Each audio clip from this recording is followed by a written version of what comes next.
IFRIS is not a tax. It is a system that helps us to fairly assess the tax of VAT and collect it efficiently. Many countries in Africa have adopted this path. Some of them are very close neighbors.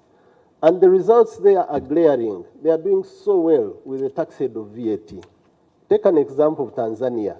They adopted IFRIS more than 10 years ago. Tanzania, they collect about 33% of their total tax collection from VAT. Because they have the population, they have the numbers, they consume. And when you distribute this small indirect tax to the bigger part of your population, the effect is very minimal. So everyone contributes something small. Whoever drinks this bottle of water has paid VAT. So whether they have a tin or they don't have, that is their way of contributing to the development of their nations. So Tanzania collects about 33% from VAT. Rwanda collects about 30% from their VAT. All these countries have been using IFRIS for more than 10 years. In other words, in terms of technology adoption, we are running late as Uganda, and we need to catch up. Today in Uganda, we are collecting about 15% only from VAT. And this is from last year. It was about 3.5 trillion. If we double this, we'd have another 3.5 trillion in our collections. It would take away a lot of the pain and headaches you as members of parliament go through to try and apportion very limited resources. So the technology is good. The collection does not affect businesses. It just makes businesses more transparent, and it levels the playing field. So, honorable members and chair, if that is the case, what is the issue now about IFRIS? As I mentioned earlier, the first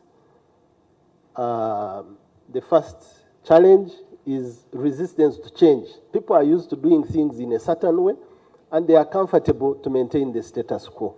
I would like to submit that VAT, which was started in this country in 1996, has only 33,000 members registered. Because our tax system here is based on voluntary compliance, self-declaration. We have not been intrusive enough to see what exactly, whether what you are telling us is true or it's not.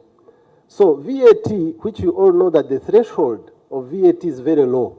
It is 150 million sales turnover in a year. If you put this in, on average, it is about 410,000 per day. How many businesses in Uganda turn over more than 410,000 shillings in a day?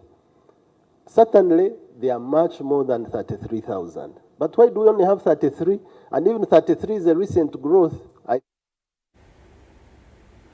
Oyo nno yakulira ekitongole ekiwoza ky'omusolo mu ggwanga KRA era nga ensonga ze zibadde mu lunyaanyimbe wabula katono nnyo anokoddeyoko amawanga abiri okuli Rwanda ssaako ne Tanzania n'ategeeza nti gakulaakulanye nga gawa omusolo okusinga essira litadde ku musolo ogwa value added tax n'ategeeza nti bannayuganda ebitundu 15 byokka be bawa omusolo ogwo nti oba oliawo tekisobola kutwala ggwanga maaso so nga ate ebirala byanokoddeyoko agambye nti abantu tebamanyira nkyukakyuka bamanyidde okukola ebintu mu ngeri emu nga n'olwekyo bafuna oba basanga okusoomozebwa bwe babakyusa okubazza mu nkola endala. Ebyo n'ebirala tujja kubikwongera mu mawulire gaffe aganaddako mu maaso ku ssaawa emu ssaako n'ageesigika ku ssaawa 4.